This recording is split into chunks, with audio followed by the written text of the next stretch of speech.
Barang siapa yang membaca zikir la ilaha illallah dengan dipanjangkan la yang pertama, tentu juga dia bisa mentakzimi, meresapi, menguasai betul-betul bagus dalam masalah pemahaman kandungan maknanya sesuai dengan yang diajarkan oleh beliau. Maka kalimat la ilaha illallah itu berfungsi meruntuhkan 4.000 dosa besar. Warahmatullahi wabarakatuh.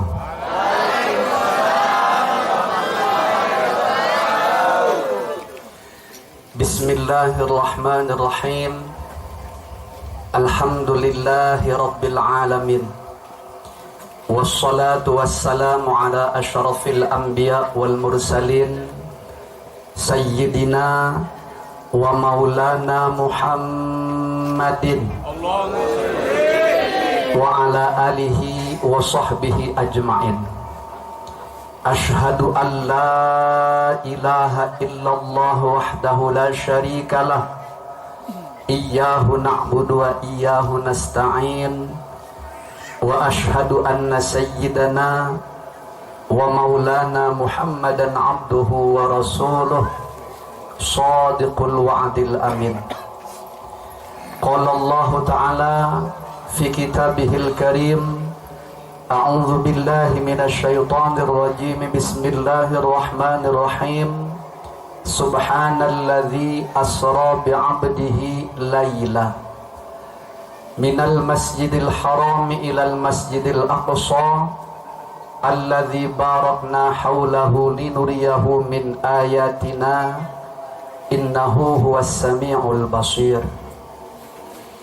Wa qala aidan subhanaka la ilma lana illa ma 'allamtana innaka antal alimul hakim wa la haula wa la quwwata illa billahil aliyyil azim. Rabbi shrah li sadri wa yassir li amri wahlul 'uqdatam min lisani yafqahu qali, amma ba'd. Hadratal mukarramin wal muhtaramin yang sama-sama kita muliakan, kepada para alim ulama, tuan-tuan guru, para kiai, para asatidz yang hadir, yang semuanya saja kita doakan mudah-mudahan senantiasa diberikan Allah panjang umur fi sihatin wa afiyah. Allah mudahkan seluruh urusan-urusan beliau. Allah kabulkan segala hajat beliau, baik hajat agama, dunia dan akhiratnya. Dan yang penting Allah jaga hatinya untuk terus istiqomah menapak di jalan junjungan kita Rasulullah sallallahu alaihi wasallam. Amin ya rabbal alamin. Wabil khusus kepada pengasuh pondok pesantren Tebu Ireng Tuga, Bapak Ketua Yayasan, tidak ketinggalan pula pimpinan cabang Gerakan Pemuda Ansor Kabupaten Indragiri Hilir, begitu pula seluruh aparatur pemerintahan yang saya mohon maaf tidak bisa sebutkan satu persatu, namun tidak mengurangi hormat saya kepada beliau semua, terkhusus kepada Bapak Kepala Desa, Bapak Kepala Dusun, Bapak RW, Bapak RT yang hadir, Bapak Ketua Panitia Pelaksana peringatan Isra wal Mi'raj Nabi besar Muhammad sallallahu alaihi wasallam, tokoh-tokoh agama, tokoh-tokoh masyarakat, tokoh-tokoh wanita maupun tokoh-tokoh pemuda, seluruh keluarga besar Ansor Bansar Keritang Barat, bapak-bapak, ibu-ibu, hadirin dan hadirat yang semuanya saja saya doakan mudah-mudahan senantiasa diberikan Allah keberkahan hidup dunia dan akhirat. Amin ya rabbal alamin. Dalam kesempatan yang mulia ini, marilah bersama-sama kita memanjatkan puji dan syukur kita kepada Allah subhanahu wa ta'ala yang alhamdulillah senantiasa melimpahkan rahmat, taufik, hidayah dan inayahnya kepada kita semua, sehingga di malam yang mulia ini kita diizinkan oleh Allah subhanahu wa ta'ala untuk berkumpul bertatap muka bermuwajahah di majelis yang kita cintai ini, sama-sama dalam rangka memperingati peristiwa Isra dan Mi'rajnya Nabi besar Muhammad sallallahu alaihi wasallam. Doa dan harapan besar kita adalah mudah-mudahan dengan peringatan Isra'ul Mi'raj yang kita selenggarakan di malam hari ini nantinya akan banyak sekali membawa manfaat untuk kehidupan kita fid dini wad dunya wal akhirah. Amin ya rabbal alamin. Salawat dan salam Allah mudah-mudahan senantiasa terhaturkan keharibaan junjungan kita Rasulullah sallallahu alaihi wasallam, junjungan kita yang sangat kita harapkan syafaat beliau di yaumil qiyamah nanti. Sekali lagi kita berdoa, mudah-mudahan kita semua yang hadir di sini, keluarga kita yang ada di rumah, dan seluruh keturunan kita sampai hari kiamat nanti, mudah-mudahan mendapatkan syafaat dari beliau dan berkumpul bersama-sama dengan beliau di dalam surga. Amin ya rabbal alamin. Bapak-bapak, ibu-ibu, hadirin dan hadirat rahimakumullah. Terlebih dahulu sebelum saya melanjutkan ceramah, saya mohon izin, mungkin biarlah ceramah ini pakai bahasa Indonesia saja. Karena tadi saya amati dan saya dapat info 90% yang hadir adalah orang kita Jawa, betul ya? Nah, sedangkan saya bukan orang Jawa, Pak. Saya orang Banjar, sukunya. Memang saya pernah mondok sebentar di Lirboyo, tadi sudah disebutkan. Cuman 9 tahun. Ya, sebentar itu kalau mondok. Ilmunya masih cetek, masih sedikit. Di sini saya terlebih dahulu juga mohon maaf kepada para tetua, para sesepuh. Saya duduk di hadapan, minta maaf di atas kursi, padahal sesepuh kita di bawah. Mohon maaf lahir batin. Bukan berarti saya kok bisa dikatakan orang alim, ustadz, kiai, menyampaikan tausiah seakan-akan saya sudah bersih, seakan-akan saya sudah paling betul. Bukan. Ini adalah amrun bimtithari senior. Lihat, saya berani duduk di sini karena menjalankan perintah senior saya, bukan mengajari panjenengan. Bukan. Senior saya di belakang saya, masya Allah. Imtitharul amr muqaddam ala sulukil adab, kata ulama. Kalau saya harus beradab, mungkin yang paling pantas saya duduknya di tanah bersama rekan-rekan santri, karena sekarang saya masih merasa menjadi santri. Tapi karena perintah, mau tidak mau yang harus dijalankan. Dan mohon maaf lahir batin apabila kata-kata saya, tindak tanduk saya, ucapan saya, perilaku saya mungkin ada yang bertentangan atau dianggap kurang ajar, dianggap tidak beradab bagi masyarakat sini. Sekali lagi saya mohon maaf, dibukakan pintu maaf yang selebar-lebarnya. Saya terus terang paling takut ceramah di hadapan orang Jawa, Pak. Kenapa? Karena memang boleh saya akui, orang Jawa ini kalau beradab, kalau bertata krama, saya acungi jempol. Beda sama kami orang Banjar. Kalau kami orang Banjar bahasanya cuma satu. Kalau engkau itu yang halus ya agak pian atau ikam. Kalau orang Jawa itu seingat saya ada tatanannya. Bicara sama orang sepantar lain bunyinya. Bicara sama orang yang lebih tua lain lagi bunyinya. Betul Pak ya? Bicara dengan orang yang lebih muda lain lagi. Kalau kami orang Banjar pukul rata saja. Nah makanya minta maaf lahir batin.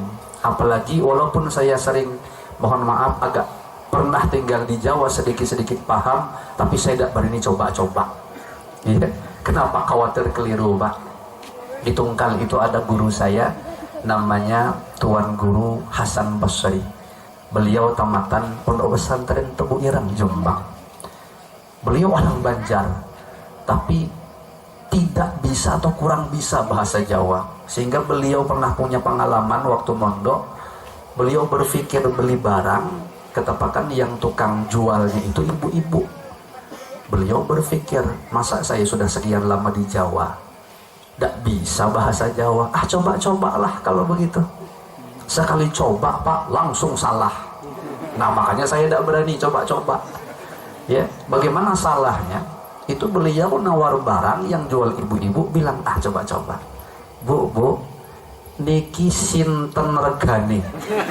Nah itu ibu langsung ketawa. Ya, mestinya kan pinten ya regane. Nah makanya melihat dari pengalaman itu akhirnya saya tidak berani coba-coba Pak. Ya benar. Dan saya mohon maaf nih karena sudah tadi disampaikan saya orang Banjar, kadang sedikit-sedikit bisa keluar bahasa Banjarnya Pak. Jadi bagi yang tidak paham, sekali lagi mohon maaf lahir batin. Kenapa? Karena antara bahasa Banjar sama Jawa ini mirip Pak. Ada bahasa yang sama tapi luar biasa maknanya jelas jauh berbeda. Betul ya? Nah, contohnya uyuh Pak. Ya benar ya? Nah, kalau uyuhnya Banjar itu capek, penat. Kalau uyuhnya Jawa air kencing lah ya. Masya Allah. Berbeda. Sama lagi tuh ambung Pak. Kalau ambungnya Banjar itu keranjang biasa buat kelapa tuh. Ya, tapi kalau ambungnya Jawa, nah nyaman Pak ya. Jadi daripada khawatir keliru, biar pakai bahasa Indonesia saja, adil ya Pak ya. Nah sekali lagi mohon maaf atas segala kekurangan. Bapak Ibu yang dirahmati oleh Allah Subhanahu wa Ta'ala, sebagaimana tadi yang saya katakan, saya tidak mengajari bapak, tidak mengajari ibu yang tadi seakan-akan kok saya duduk di sini merasa paling hebat, paling benar, paling alim. Tidak sama sekali. Ya, saya hanya menyampaikan sebagaimana yang Allah firmankan di dalam Al-Quran, wa tawassaw bil haq wa tawassaw bis sabr. Ketepatan aja nih Pak, saya yang duduk di hadapan. Bisa jadi lain kali terbalik, saya justru yang akan mendengarkan nasihat dan ceramah ibu-ibu. Jadi saling nasihat menasehati atau wasiat mewasiati kepada kebenaran, dan saling nasihat menasehati, wasiat mewasiati kepada kesabaran. Nah di momen yang mulia ini yaitu Isra wal Mi'raj, saya hanya ingin mengajak kepada kita semua, terkhusus diri pribadi saya sendiri, untuk merenungi sepotong kisah yang terdapat di dalam peristiwa Isra dan Mi'rajnya Nabi besar Muhammad sallallahu alaihi wasallam, yaitu di saat beliau berada di Mustawa. Beliau mendengar gemercik daripada suara kolam, dan di situ beliau junjungan kita Rasulullah sallallahu alaihi wasallam melihat sebuah pemandangan yang ajaib, yang sangat luar biasa, yaitu beliau melihat ada seorang laki-laki yang diliputi cahaya tubuhnya sangat terang benderang, dan yang menyebabkan Rasulullah kagum, kok bisa ada seseorang berada di makom yang begitu tinggi, di tempat yang tidak sembarang orang bisa mendudukinya. Sehingga Rasulullah SAW bertanya di saat itu kepada malaikat Jibril alaihi salam yang mengawal beliau. Kata Rasulullah, wahai Jibril, siapa orang itu? Apakah nabi kah? Apa malaikat? Kata malaikat Jibril, ya Rasulullah, tidak, itu manusia umat engkau. Kok bisa duduk di makom seperti ini tingginya? Kata malaikat Jibril bilang, itu berkat dia punya beberapa amalan ya Rasulullah. Itu kalau kita buka di dalam kitab Ad-Dardiri, kisah Mi'raj, disebutkan amalannya ada 3. Rasulullah melihat sosoknya laki-laki, tapi ulama ada yang mengatakan itu hanya gambaran. Artinya bukan berarti yang dilihat laki-laki lalu hanya laki-laki yang bisa menduduki makom itu. Tidak. Bagi ibu-ibu atau perempuan pun, asal amalannya sama dengan laki-laki yang tergambar di situ, insya Allah bihaulillah wa quwatih, semata-mata dengan daya dan pertolongan Allah Subhanahu wa Ta'ala, para ibu pun akan bisa menduduki makom seperti yang dilihat oleh junjungan kita Rasulullah Sallallahu Alaihi Wasallam. Maka yang jadi titik tekannya itu bukan sosoknya, tapi adalah amalan. Nah, mudahan kita bisa ittiba mengikutinya. Amin ya rabbal alamin. Apa amalannya, kata Rasulullah? Maka malaikat Jibril alaihi salam menjawab, amalan pertama laki-laki itu adalah dia punya lidah senantiasa basah berzikir, mengingat kepada Allah Subhanahu wa taala. Jazakallah jasa. Nah, ini pelajaran bagi kita. Kalau kita pengen seperti itu, maka tolong biasakan kita punya lidah, kita punya mulut berzikir kepada Allah Subhanahu wa taala. Yang saya senang di situ, zikirnya tidak ditentukan. Bahasanya cuman lidahnya senantiasa berzikir. Alhamdulillah tsumma alhamdulillah. Zikir dibikin Allah banyak. Kenapa? Karena kata ulama, Allah sangat tahu bahwa kita sebagai manusia ini punya watak pembosan. Jangankan makanan ruhani berupa zikir, makanan jasmani saja, seenak-enak makan apapun, itu kalau tiap waktu itu saja, tiap hari itu saja. Kalau orang kami Banjar bilang lingung, Pak. Ya, kalau Jawa apa kira-kira? Bosan. Waleh. Ah, betul ya, waleh.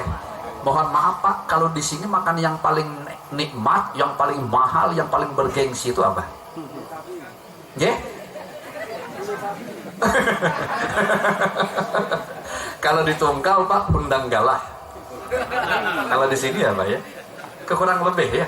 Nah, anggaplah hundang galah. Ya, lobster. Coba, kira-kira Bapak pagi makannya lobster, hundang galah. Siang itu juga, sore itu juga, malam itu juga. Besoknya sampai seminggu itu juga. Apa yang dirasa Pak? Ya waleh tadi. Selain waleh, ya duitnya Pak ada tahan.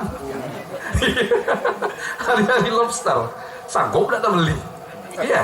Nah, jadi makanan jasmani saja seenak apapun membosankan ujungnya. Begitulah juga makanan ruhani. Makanya Allah faham, akhirnya dibikin zikir itu berbagai macam jenis bentuknya. Kita sama-sama sudah tahu paling afdolnya zikir adalah la ilaha illallah. Maka dipersilahkan mau diamalkan. Kalau saya cuman sekedar nyambung pesan, syukur alhamdulillah. Mudah-mudahan kita pernah mendapatkan ijazah zikir fidah, yaitu zikir penebus diri kita. Seakan-akan kita ini semua tergadaikan masuk neraka Pak. Maka dari itu kita bebaskan diri kita daripada api neraka dengan cara membaca zikir fidah. Itu kalau orang Melayu Tungkal bilangnya zikir 7 laksa. Berapa zikir 7 laksa itu? 70.000. Hati-hati Bu, jangan salah paham. Wah, Ustadz tadi bilang kita baca zikir 7 laksa. Nanti besok saya akan berzikir sekali laksa 7 piring. Oh, bukan begitu Bu. Sama laksa ya, makanan itu ya. Nah, 70.000. Kalau kita buka di dalam kitab Al-Wasaya karangan Al-Imam Al-Habib Zain bin Ibrahim bin Zain bin Sumaid, beliau menyebut istilah atiqah kubra, yaitu pembebasan besar, kata beliau. Kenapa? Karena insya Allah bihaulillah wa quwatih, kalau kita baca zikir itu seumur hidup aja, bebas waktunya, terserah kita meletakkannya. Yang penting seumur hidup, hitungannya 70.000 kali. Insya Allah kalau orang Nahdlatul Ulama itu mungkin lebih daripada itu sudah terbaca. Nah, kalau sudah untuk diri kita sendiri, syukur-syukur Pak, kalau bisa bebaskan orang-orang yang kita cintai. Di antaranya mungkin almarhum atau belum almarhum sekalipun, daripada abah mama kita, kakek nenek kita, guru-guru kita, terserah siapapun. Sebanyak-banyaknya yang mampu kita bebaskan, yuk kita bebaskan. Sekurang-kurangnya terkhusus untuk diri kita sendiri. Coba kalau main sistem angsuran atau beguyur kalau orang kami Banjar bilang, sedikit demi sedikit. Anggaplah sehari 100, berarti 10 hari 1000, berarti sebulan 3.000. Pertanyaannya, kalau sebulan 3.000, berapa tahun bisa memenuhi kuota 70.000, Pak? Silahkan yang biasa pemain proyek cepat hitung. Saya tidak ahli, Pak, urusan hitung begitu. Ya, intinya seumur hidup 70.000. Seorang ulama bercerita, itu beliau sedang berada di sebuah jamuan makan bersama dengan seorang pemuda, yang pemuda ini terkenal dengan ahlul kasfi. Beliau terkadang haliyahnya datang, itu bisa melihat alam akhirat.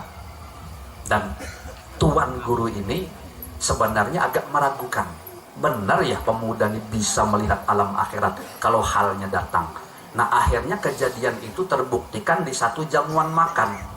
Di saat si pemuda, kalau ibarat bahasa kita, senampan sama beliau, pemuda itu ingin menjangkaukan tangannya ngambil makanan, langsung berteriak histeris. Kalau bahasa kita, tidak, kata pemuda tadi. Nah, tuan guru ini heran, ada apa anak muda? Anu tuan guru, Pak Kiai, saya melihat ibu saya sekarang sedang disiksa di dalam neraka. Wah, pas halnya datang. Ya, akhirnya kata Pak Kiai, tuan guru tadi, beliau celetuk cuman dalam hati, ya Allah, aku tadi membaca zikir pidak 70.000. Kalau yang diomongkan si pemuda ini betul, benar, bahwa dia menyaksikan mamanya, ibunya sedang disiksa di dalam neraka, ya Allah, zikirku ini kuhadiahkan kepada mamanya itu, untuk membebaskan almarhumah mamanya. Belum selesai daripada niatan hati beliau, langsung berubah keadaan pemuda ini tadi. Kata pemuda tadi bilang, alhamdulillah tuan guru, barusan aku lihat mama aku dibebaskan daripada api neraka. Oh, kata tuan guru bilang, berarti benar apa yang dibilang oleh junjungan kita Rasulullah Sallallahu Alaihi Wasallam. Artinya zikir yang beliau baca itu ternyata bisa bermanfaat membebaskan almarhumah mama pemuda itu daripada api neraka.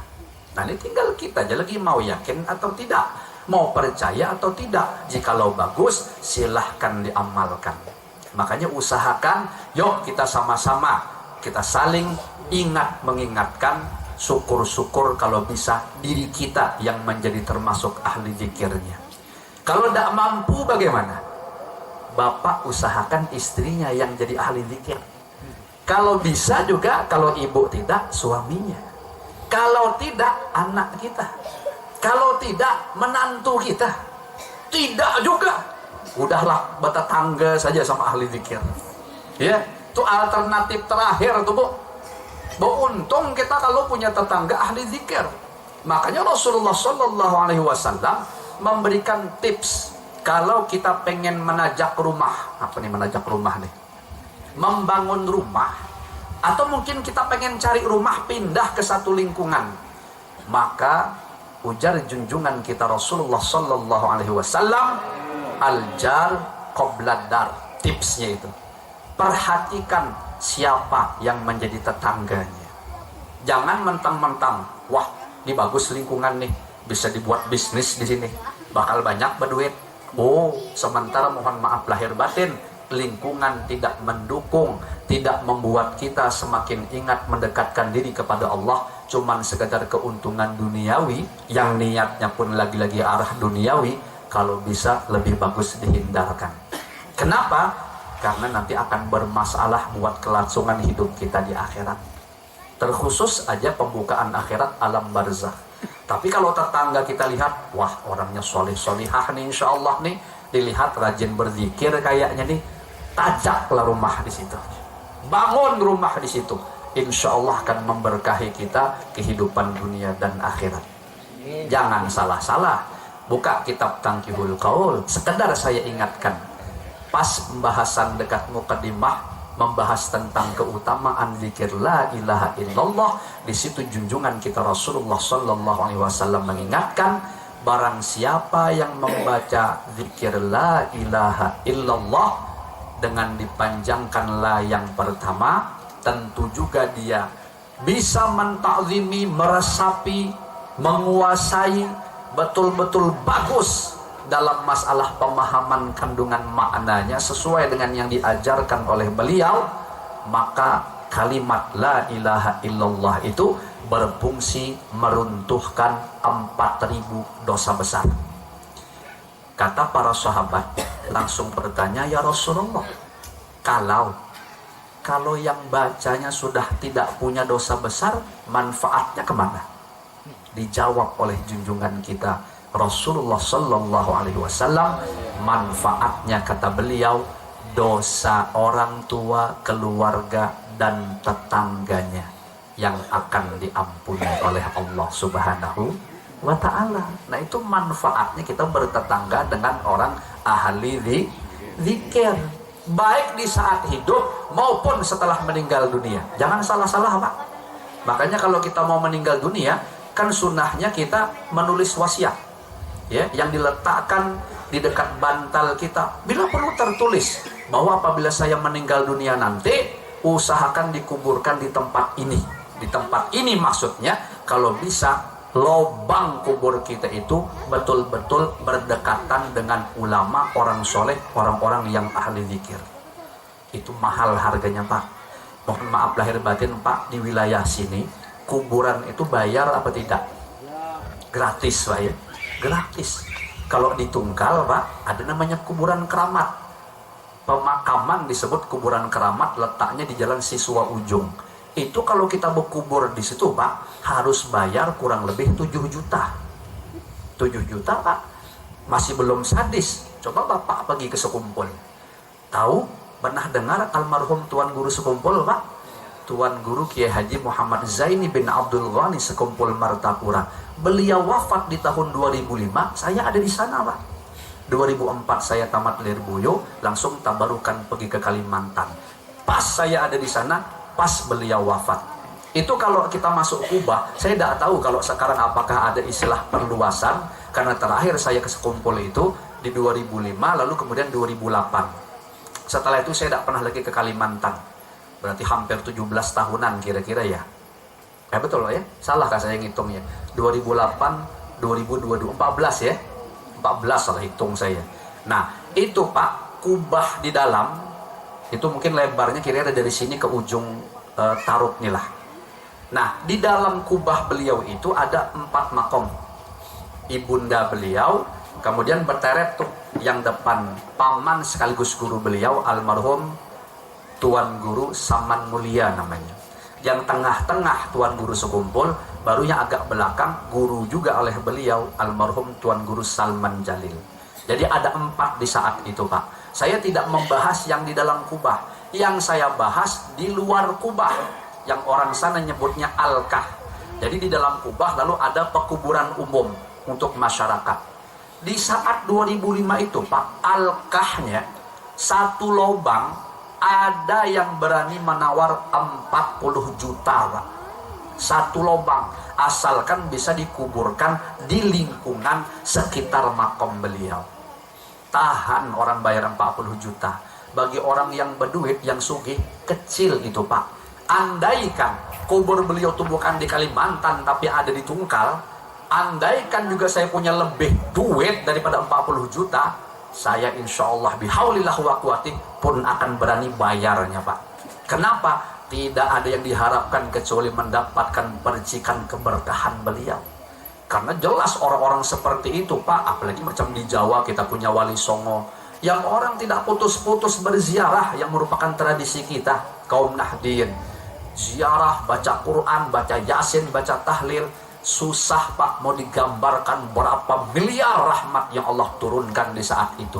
Dan tentu tidak hanya khusus diturunkan kepada beliau, tetapi juga diturunkan, dipercikan kepada orang-orang yang berada di sekitar beliau.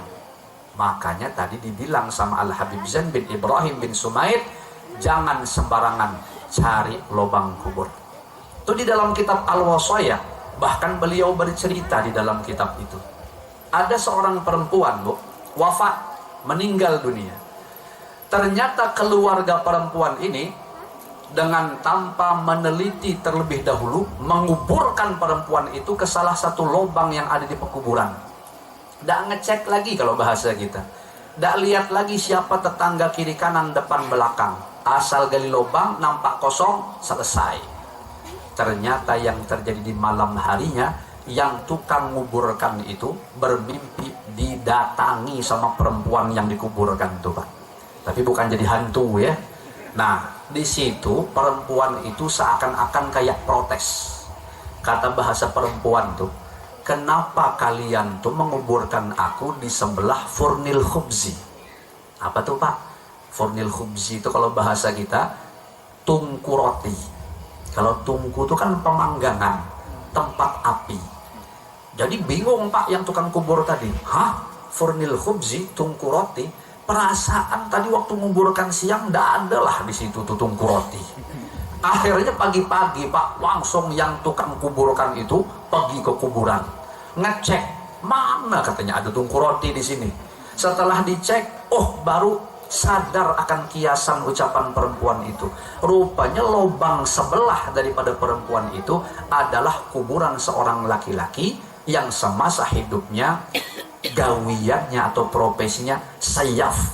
Saya cari itu apa sayaf tuh, rupanya maknanya tukang jagal, tukang bunuh orang. Mungkin dia banyak dosa waktu hidup di dunia, jelaslah banyak dosa bunuh orang.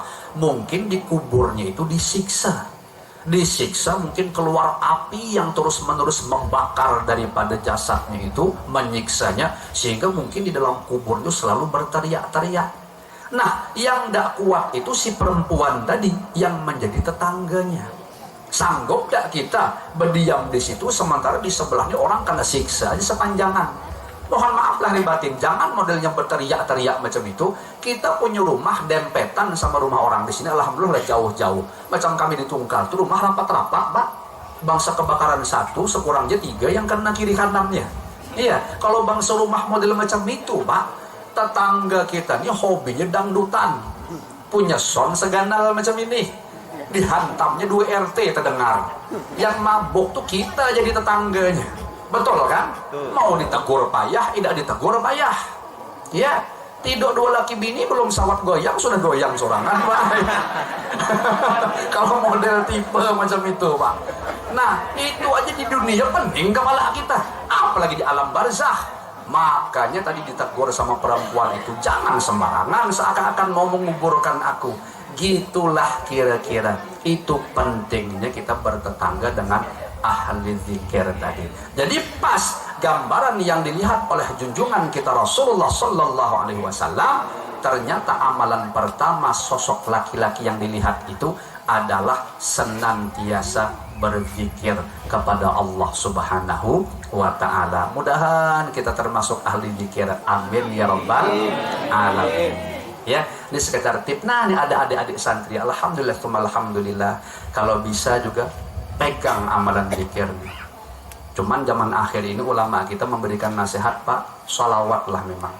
Ya, tanpa perlu mursyid, langsung disampaikan kepada junjungan kita Rasulullah Sallallahu Alaihi Wasallam. Jadi adik-adik santri dianggaplah nasihat dari senior, ya, dari orang yang sedikit umurnya lebih tua daripada kalian.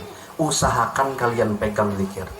Saya punya anak seusia ini, kayaknya anak ini baru tamat SD ini sepertinya. Anak saya 2 orang, Pak, sudah saya kirim ke Jawa, cewek perempuan dua-duanya, tamat SD, Pak. Ya. Yang satunya itu si kakak namanya Fakimah. Saya kirim sekitar 3 tahun yang lalu. Jadi sekarang ini dia di Lirboyo itu di PPTQ, kurang lebih 3 tahun lebih lah. Jadi kalau sekolah umum sekarang ini usianya ya mungkin antara sekolah-sekolah SMA gitu, kelas 1. Adiknya barusan tahun tadi tamat SD. Saya kirim juga ke situ. Alhamdulillah dia mau, saya kirimkan. Memang saya hobi, nah karena kita santri, ya background pendidikannya udah kita jadikan putra putri kita santri semua. Karena saya sadar bahwa anak saya dari cewek, mentok-mentoknya pangkat paling tinggi, status paling tinggi anak cewek ini adalah istri orang. Betul ya? Nah, betul, dia masih akan jadi istri orang. Jadi mumpung dia belum jadi istri orang, kita bekali dulu dengan pendidikan agama. Mudah-mudahan akhlaknya pun mulia juga. Amin ya rabbal alamin. Nah ini Pak, saya tahadus bin nikmah. Makanya tadi saya singgung untuk para santri. Jadi anak saya tadi yang cewek namanya Aisyah Pak, yang nomor 2. 1 bulan yang lalu tuh telepon saya. Wah, dulu waktu 3 bulan pertama mondok kalau nelpon masih nangis Pak. Nah sekarang ini udah ada sekitar 10 bulan menurut saya dia mondok tuh. Sekali nelpon tekuriheng Mbak. Nah apa tuh tekuriheng itu apa tuh? Senyum-senyum, riang gembira. Jadi dia cerita sama saya, Bah katanya, Alhamdulillah Bah, Aisyah sekarang sudah bisa baca sholawat. Waduh, saya bilang, Alhamdulillah nak. Berapa banyak emangnya? Alhamdulillah Bah, tolong doakan Aisyah bisa istiqomah. Sekarang Aisyah bisa baca sholawat sehari 5.000. 5.000 dia bilang. Macam mana Aisyah nyicilnya? Habis sembahyang fardu Bah 1.000. Sholawat Jibril ya. Iyalah, bahkan yang paling pendek itu sholawatnya. Sallallahu ala Muhammad, sallallahu ala Muhammad, sallallahu ala Muhammad. Ya, tidak ada sayyidinanya. Kenapa sholawat Jibril itu sholawat usul? Itu hanya Allah subhanahu wa ta'ala dengan junjungan kita Rasulullah SAW. Kalau ada pakai sayyidina berarti masih ada melibatkan makhluk lain. Ya, karena kan sayyidina maknanya junjungan kita, berarti sudah ada kitanya. Kalau usul Jibril Allah sama Rasulullah sallallahu ala Muhammad, sallallahu ala Muhammad. Ya, dibaca ujar anak saya habis sembahyang waktu 5 waktu tuh 1 sembahyang 1.000, 5 kali sembahyang 5.000. Istiqomah dah, doakan Mbah katanya, mudahan Aisyah bisa istiqomah. Umurnya baru 12 tahun. Jadi apa maksud saya cerita? Saya nak membangga-banggakan anak saya. Nah, maksud saya bercerita ini tahadus bin nikmah. Kalau memang anak saya bisa cewek, kenapa kalian tidak? Nah, maka dari itu kita doakan juga nih Pak, anak-anak santri kita. Syukur-syukur bukan hanya anak santri kita. Barangkali di sini ada orang tua yang juga punya anak walaupun bukan santri. Mudah-mudahan Pak, saya jujur nih, saya doakan semua anak Bapak, kalau memang yang dilakukan anak saya itu bagus, mudahan anak Bapak pun dibikin juga oleh Allah Subhanahu wa ta'ala mampu mengamalkan amalan yang sama, bila perlu berlebih daripada anak saya. Amin ya rabbal alamin. Insya Allah bisa diamalkan nah ya. Insya Allah. Memang kalau dia tampangnya agak meragukan sedikit. Tapi insya Allah bihaulillah wa quwwati, kalau Allah nolong berkat junjungan kita Rasulullah SAW, semua akan bisa menjadi mudah. Amin ya rabbal alamin. 1 tuh Pak amalannya. Iya, mohon maaf dari batin nih Pak. Di sini kalau ceramah durasi waktunya berapa lama Pak? Wah, yang benar. Itu pembunuhan namanya. Pokoknya sedapat-dapatnya Pak ya. Nah, jadi tahan dengarkan amalannya tadi Pak ya. Insya Allah. 1. Yang kedua, amalan laki-laki itu ujar malaikat Jibril alaihi salam adalah dia punya hati mu'allaq bil masjid, bil masajid. Hatinya tuh selalu bergantung dengan masjid. Ini kayaknya menjadi isyarat orangnya hobi sholat, sholatnya hobi berjamaah. Nah kan begitu Pak ya. Cuman namanya kita manusia bisa aja sekali-sekali Pak, kadang-kadang sholatnya sendirian.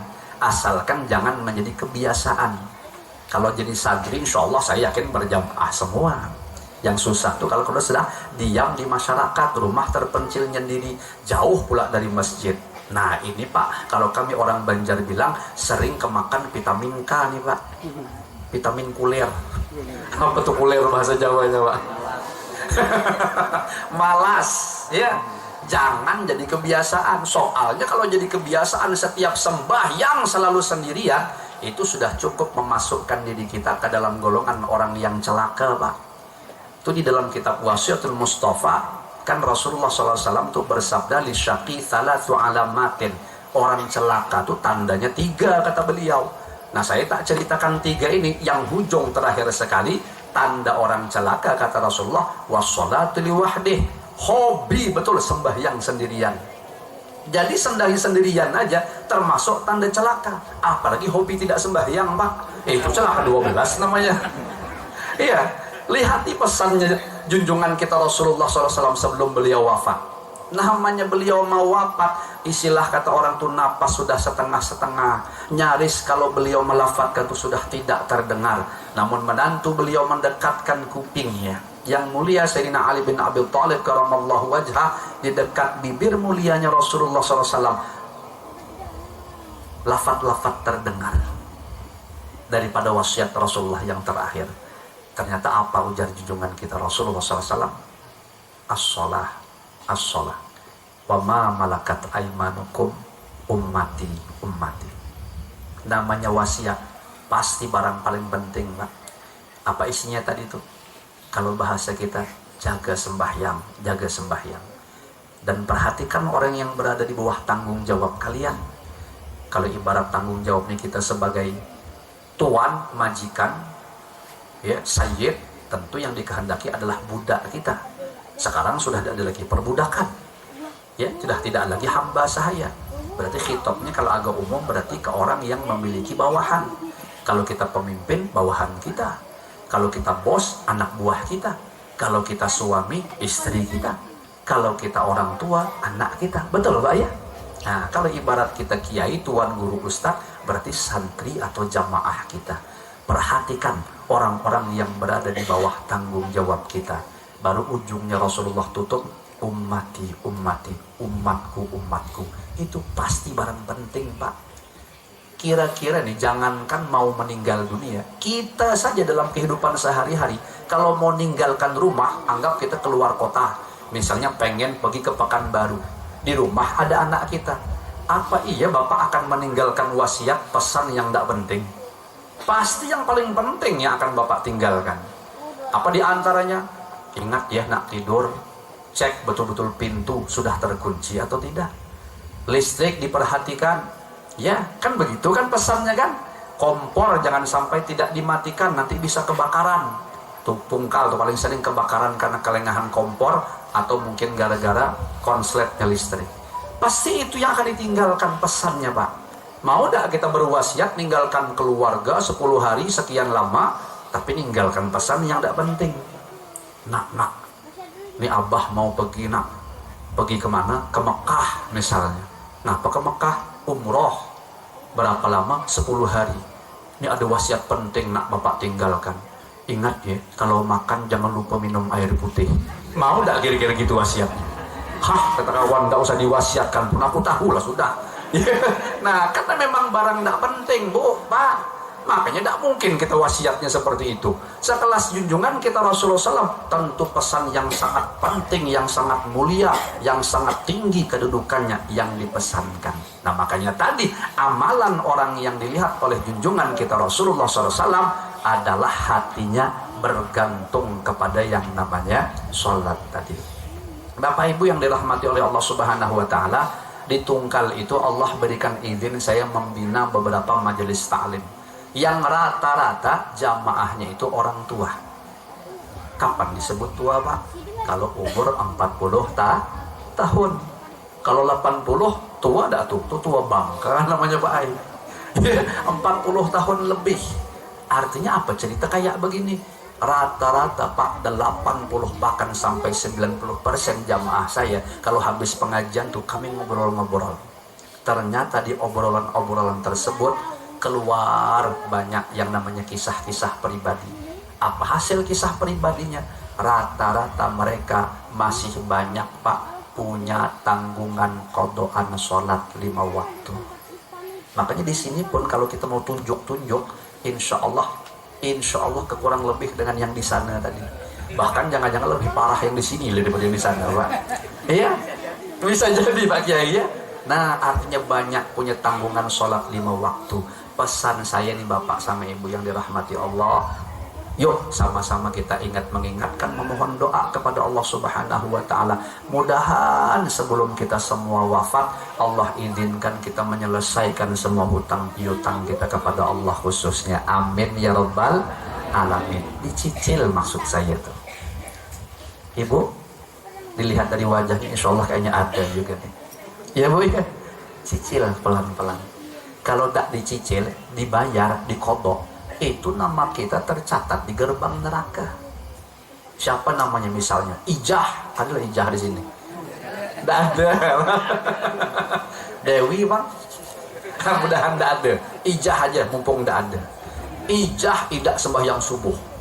Misal, ya, berarti ijah tercatat namanya di gerbang neraka tuh. Satu contrengan. Apa artinya bu?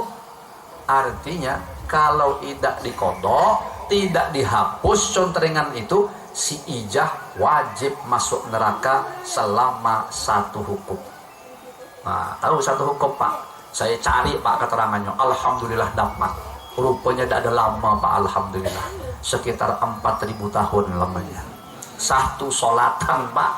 Lah bagaimana kalau kita punya tanggungan berminggu-minggu, berbulan-bulan, bertahun-tahun? Nah jamaah saya tadi itu ada salah satunya yang profesinya tuh ngetrol. Tahu ngetrol? Cari ikan ke laut. 20 hari ke laut, kadang bisa sampai sebulan. Saya tanya sama beliau, kalau Jumatan di mana di tengah laut tuh? Kata beliau, mana ada masjid Ustaz di tengah laut. Nah kalau hari-hari Bang, kalau hari-hari pun mohon maaf lahir batin Ustaz, payah kami nak sembahyang di tengah laut. Kalau mau bisa lah, ya. Tapi memang kebanyakan tetelan vitamin K tadi itu. Akhirnya yang terjadi ya indah. Sampai bertahun-tahun Pak beliau bercerita sama saya. Jadi saya sampaikanlah kalau bisa bayar. Orangnya sudah haji Pak jamaah tuh. Kalau bisa bayar Pak Haji. Iyalah Ustaz, doakan aja mudahan saya kuat. Beberapa bulan setelah kejadian pertemuan itu Pak, saya ketemu lagi sama beliau. Nyinggung lagi masalah sembahyang tadi. Macam mana Pak Haji cicilannya? Kata beliau, alhamdulillah Ustaz, berkat doanya Ustaz juga lah mungkin. Kalau saya lagi semangat membayar kodokan tuh Ustaz, sehari bisa sampai 30 kali saya sembahyang. Oh lebih daripada tarawih lagi Pak Ai. Coba bayangkan, tarawih cuma 23 gitu, betul ya? Ini 30 kali. Nah kalau bangsa yang dikodok beliau tuh sembahyang yang sifat yang 4 rakaat kalikan 30, berapa kira-kira rakaatnya tuh? Yang jadi pelajaran bagi kita, beliau bisa, insya Allah bihaulillah wa quwwati, kita yang muda-muda ini pun bisa juga. Ya, cicil Pak. Kita kan punya Tuhan Maha Pengasih, Maha Penyayang, Maha Pengampun, Maha Pemaaf. Andalkan sifat jamalnya Allah Subhanahu wa taala itu. Jangankan Allah, wong manusia saja punya rasa tidak tega. Jadi kalau saya boleh menganalogikan, mengkiaskan, kok kayak kalau kita sungguh-sungguh serius mencicil itu persis kayak orang kredit rumah. Orang kredit rumah kan 10 tahun, 20 tahun Mbak ya. 15 tahun. Coba Pak, kita kan sudah tahu nih aturan mainnya kredit rumah.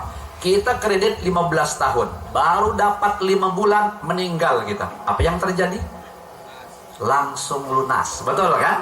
Nah, maksud saya kali-kali aja nasib kita nih ada yang kayak Pak Haji itu tadi. Maksudnya banyak punya tanggungan sembahyang tahunan. Yang penting sekarang serius tampakkan. Barangkali aja baru dapat tercicil 3 bulan, jion kita. Ya, sedangkan sisanya masih puluhan tahun. Tapi karena Allah lihat di 5 bulan tadi ini kita nih serius, sungguh-sungguh, apa payahnya bagi Allah menghapus catatan sisanya itu tadi. Kenapa? Karena sudah Allah lihat, betul nih, udah serius ku tengok nih, rajin betul nih kata Allah Subhanahu wa taala. Dia cuma tidak cukup umur aja. Kalau bangsa umur cukup panjang kan sampai puluhan tahun, lunas nih kata Allah Subhanahu wa taala. Jadi mukadimahnya Allah sudah melihat itu. Itu tuh maksud saya tadi tuh Pak. Nah, ini mohon maaf dari batin ya Pak. Ini kalau orang kami Banjar bilang, Pak, saya cerita ini kok banyak yang terungut-ungut. Apa tuh ungut di bahasanya ya? Mantuk-mantuk ini kayaknya masih banyak punya tanggungan nih kayaknya. Iya, mudah-mudahan Allah berikan taufik selesai sebelum meninggal. Amin ya rabbal alamin. Begitu juga ibu puasa Pak. Ya, puasa sama cicil kalau bisa. Nah pengalaman juga nih Pak. Maksudnya bukan pengalaman pribadi saya, pengalaman seorang jamaah saya di Tungkal. Nenek-nenek Bu, urusan puasa. Apa tuh? Kalau puasa ini kan asal sudah lewat 1 tahun, di samping wajib bayar kodoan, tambah sanksi tambahan yaitu bayar fidyah. Kan begitu? Denda. Denda bahasanya fidyah itu. 1 harinya 1 mud. 1 mud itu berapa? Dapat saya keterangan ada perbedaan pandangan di antara ulama. Ada yang bilang 6,5 ons atau kalau bahasa tungkalnya mate. Sama enggak ya di sini? Sama ya. Ada yang bilang 7,5 ons atau 7,5 mate. Kalau payah pakai koma-koma dah bulatkan aja sekilo, dah selesai Pak ya. Aman posisi. Jadi jamaah saya nenek-nenek tadi itu bilang beliau, "Oh gitu ya Ustaz. Kalau kita ninggalkan puasa belum terbayar lewat 1 tahun, tambah ya wajib bayar mut tadi itu fidyah." "Iya Nek," saya bilang. "Nah, tolong Ustadz bantu ngitungkan fidyah saya." Jadi kata beliau, saya tanya, "Emang nenek banyak yang ninggalkan puasa?" "Maklum lah Ustadz, dahulu ya, waktu masih anom saya memang malas, ada malasnya Ustadz." "Berapa banyak?" Saya bilang, "Nenek tidak ada puasa." "Tunggu sebentar Ustaz, kira-kira 5 tahun ada." La haula wala quwata illa billah. 5 tahun beliau bilang, "Pak, kalau 5 tahun 1 tahun 30 hari berarti 150 hari." "Oh gitu ya Nek," saya bilang. Nah intinya kalau betul Nenek bilang 5 tahun, tadi Nenek wajib ngodoi 150 hari. 5 tahun wajib bayar fidyahnya 150 mud atau 150 kilo kalau dibulatkan tadi. "Waduh Ustaz, 10 gram banyak Ustaz, berasnya banyak, mau hampir 6 karung lebih itu. Kalau diduiti bisa dah pakai kimah?" Ada pendapat ulama mengatakan boleh dikimah atau dipakaikan rupiah. Berarti 1 mudnya kalau tadi kita katakan sekilo dibulatkan. Saya tanya, "Nek, makan beras sekilo yang harga berapa?" 10.000 lah Ustaz. "Oke, 10.000 kalikan 150, 1,5 juta. Dan ingat, mud itu, fidyah itu, kalau lama tidak dibayar akan dikalipatkan sesuai tahunnya. Makanya saya tanya lagi sama beliau, "Nek, mohon maaf, kejadian ninggalkan puasa 5 tahun 150 hari tadi kapan?" "Kira-kira 40 tahun yang lalu." Nah saya bilang, kalau begitu 1.500.000 kalikan 40, kenanya 60 juta. Hasil akhir nenek wajib kodoi puasa 150 hari plus bayar duit 60 juta. Kalau kita sekilokan, kalau 7,5 tadi kurang 1/4, sekitar 45 juta. Apa dah ada teungut beliau. Iya, terdiam, mantuk-mantuk tadi tuh. Pas saya cerita itu Pak, di dekat putra-putra beliau. Alhamdulillah putra-putra beliau tuh kayaknya orang mampu. Langsung bilang kepada ibunda tercinta beliau tadi. Apa kata putranya? "Mama silahkan kodok semampunya. Urusan fidyah insya Allah kami nanti akan menghandlenya." Oh, kalau punya keturunan macam itu nyaman. Coba kalau katanya keturunan agak buntat sedikit.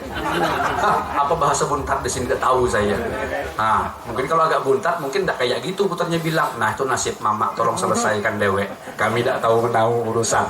Mungkin gitu kalau putranya buntat Pak. Ya.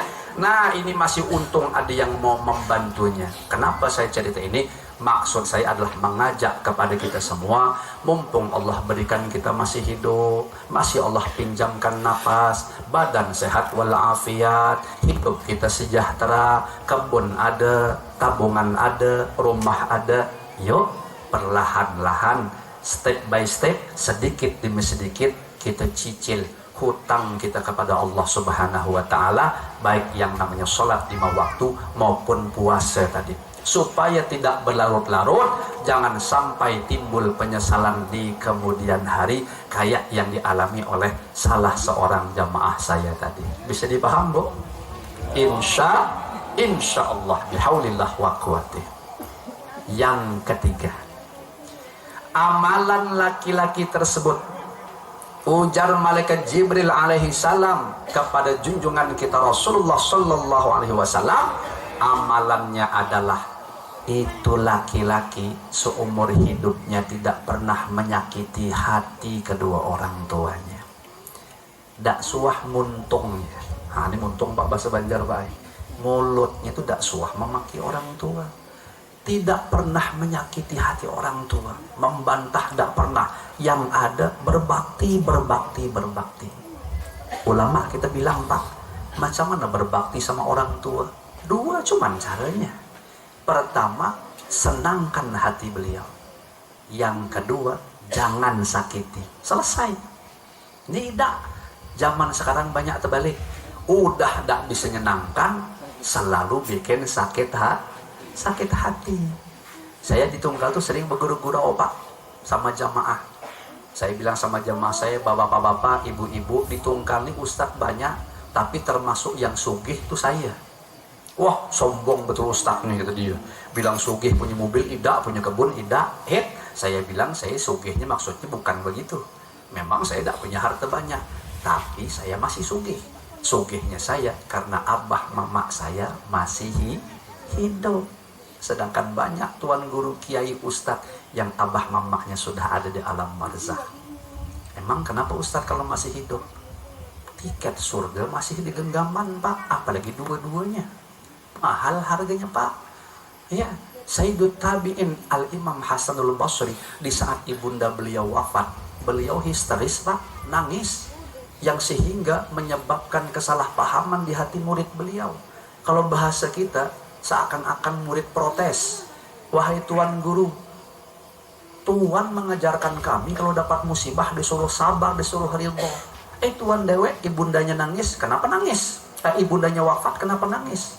Sesungguhkan kayak orang ketika kehilangan betul, macam tidak terima takdir. Jadi kata Imam Al-Hasan Al-Basri, aku tahulah yang namanya musibah itu berat, tahulah itu takdir Allah. Yang aku tangiskan itu bukan masalah ibundaku wafat, yang aku tangiskan ini diriku sendiri. Menangiskan apa? Kata beliau, aku tangiskan tiket surga aku hilang sudah. Nah, maka dari itu Bapak dan Ibu yang dirahmati Allah, kalau memang di antara kita yang hadir ini masih hidup kedua orang tua kita, ambil manfaat Pak, manfaatkan tuh tiket surga. Bahkan di antara sekian banyak akses menuju surga itu, kedua orang tua itu ulama kita bilang kayak jalan tol.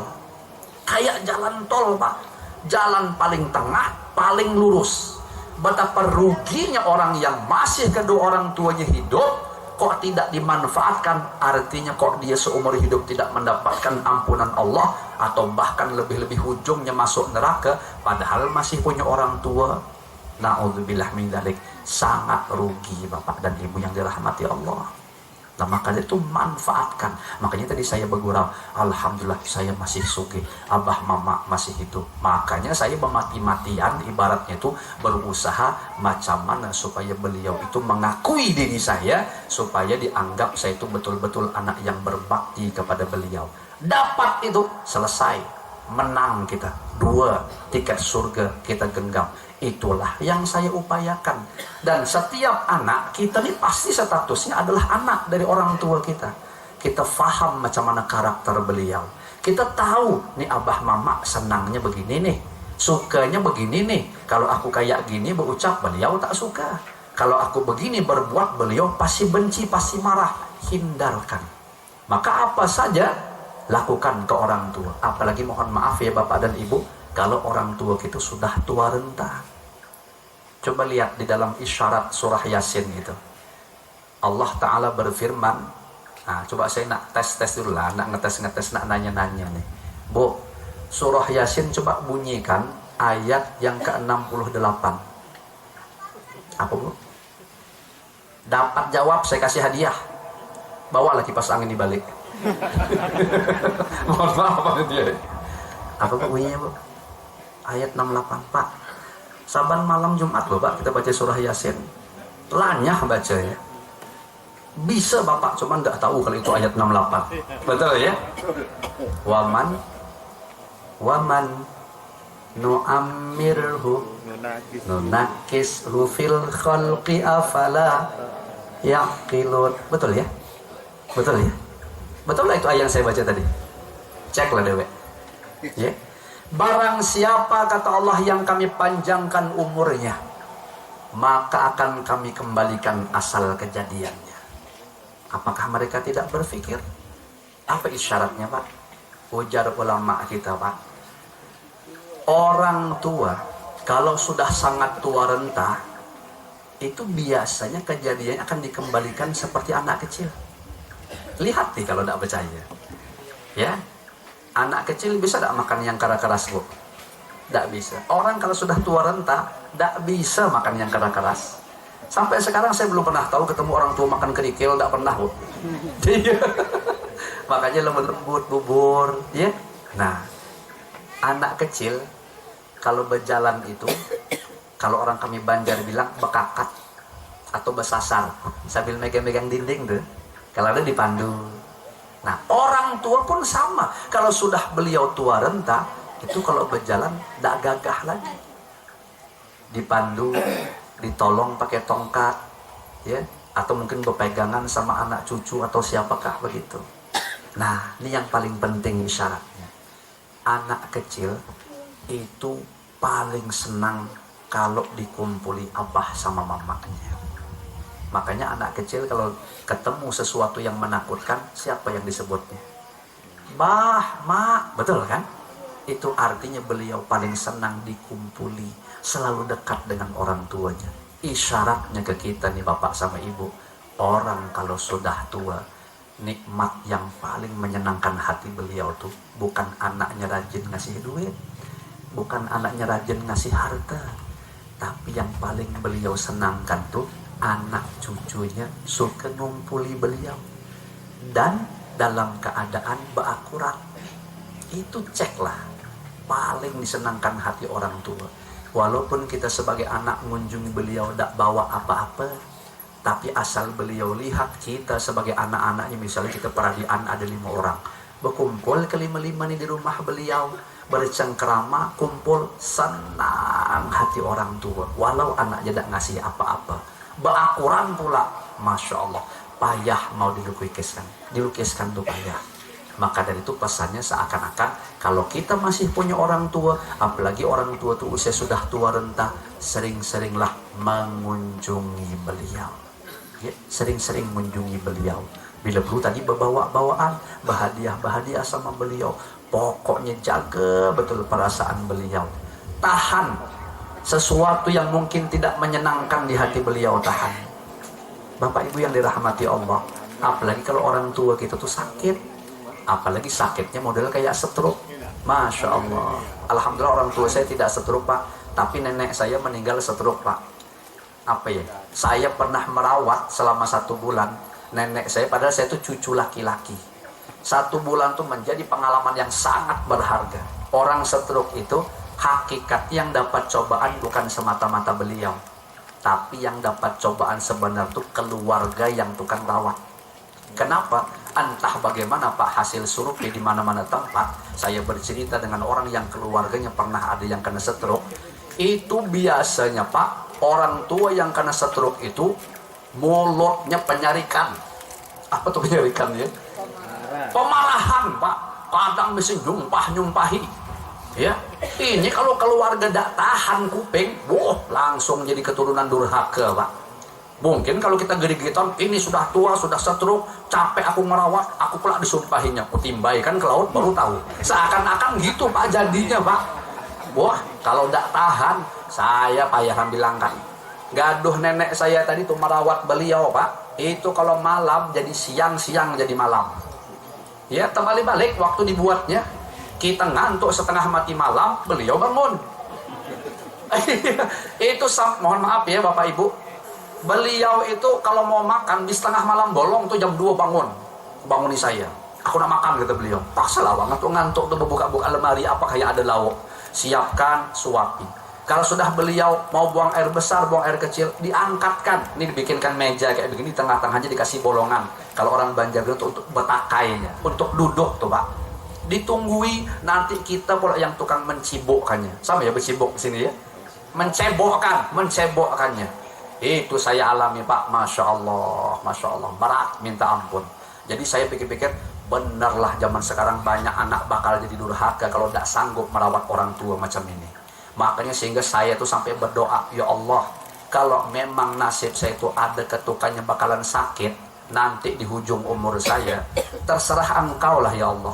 Kalau memang anak, cucu, istri saya ibaratnya kalau kita udah tua gitu, mereka adalah orang-orang yang sanggup menggaduh merawat dengan hati yang ikhlas, dengan rasa yang sabar dan ridho. Kalau Engkau mau melamakan sakitku ya Allah, terserah aku terima.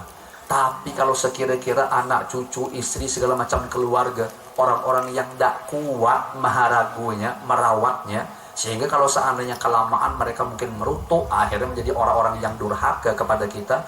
Lebih bagus saya cepat mati saja ya Allah, tidak usah dikasih sakit-sakit.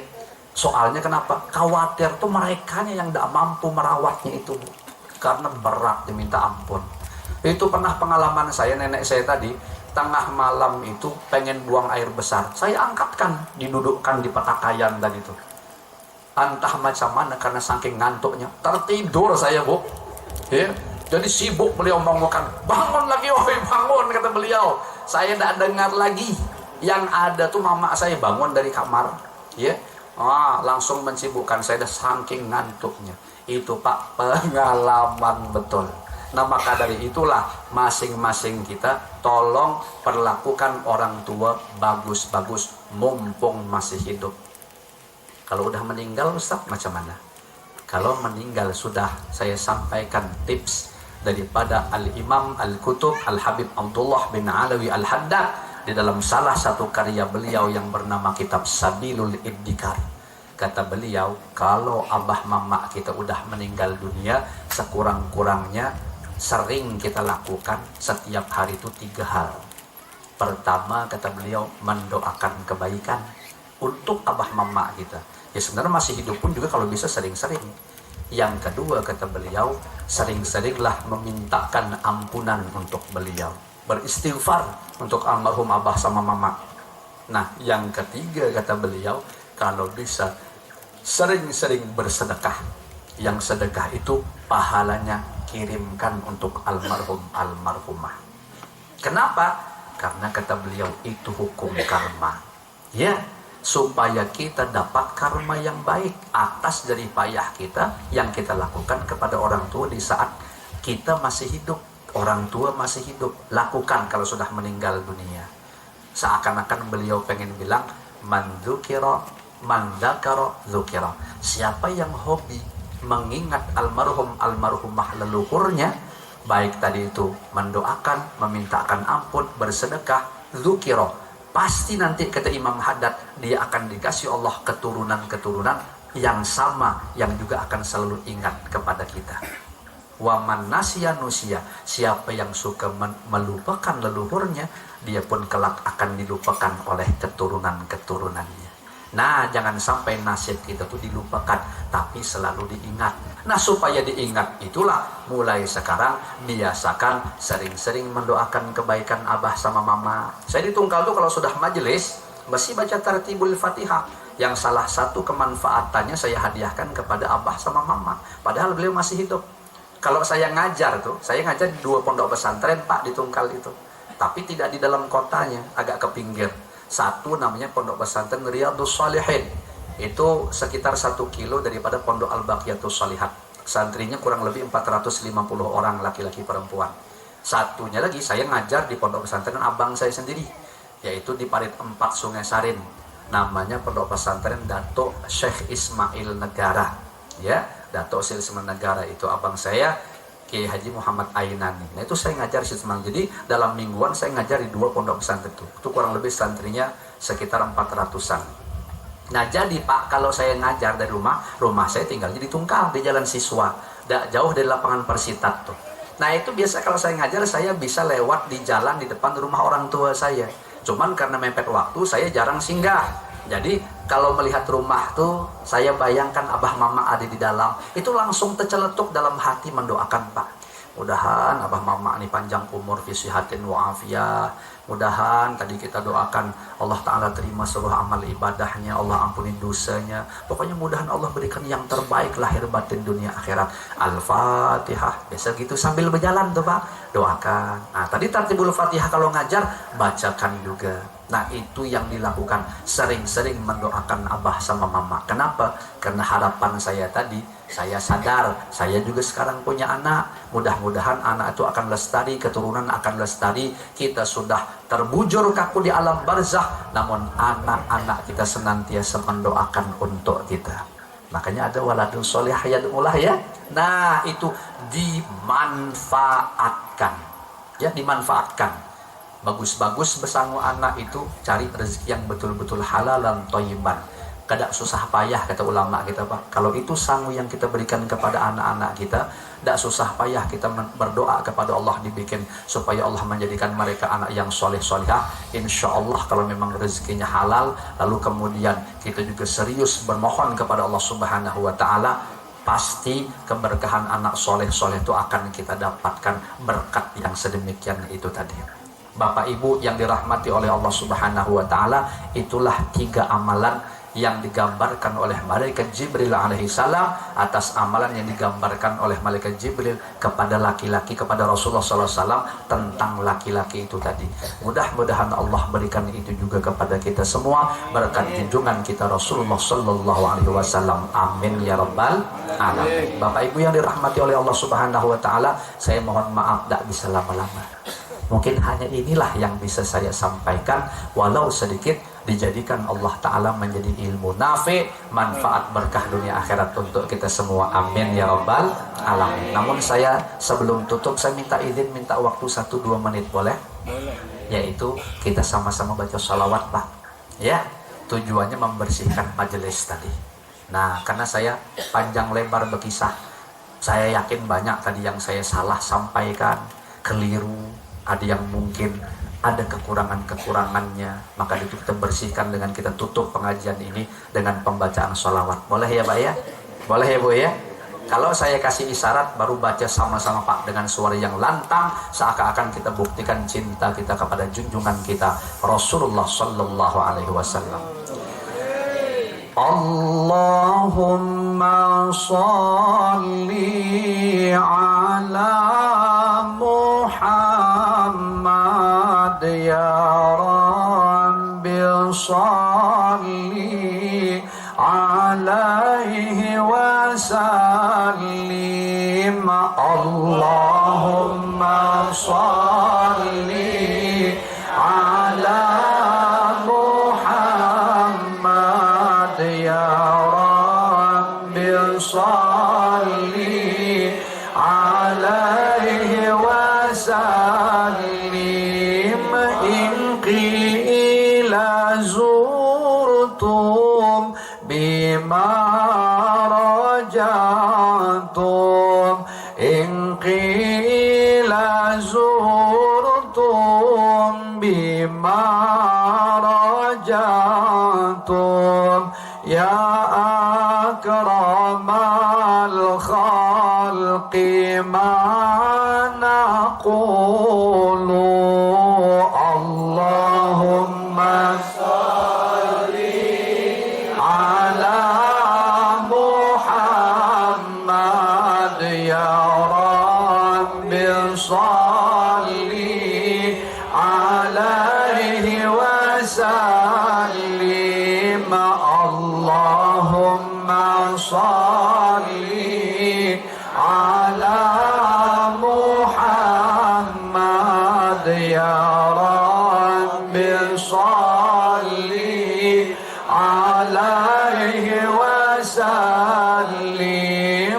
Qulu rajana bikulli khairin, qulu rajana bikulli khairin, wajtama'al far'u wal usulu. Allahumma sholli ala Muhammad ya Rabbi sholli alaihi wa sallim. Allahumma sholli ala Muhammad ya Rabbi sholli alaihi wa sallim. Allahumma sholli wa sallim wa barik alaihi wa ala alihi Bapak Ibu yang dirahmati oleh Allah Subhanahu wa taala, demikianlah yang bisa saya sampaikan. Lebih dan kurang saya mohon maaf. Hadani Allah wa iyyakum ajmain. Wassalamualaikum warahmatullahi wabarakatuh.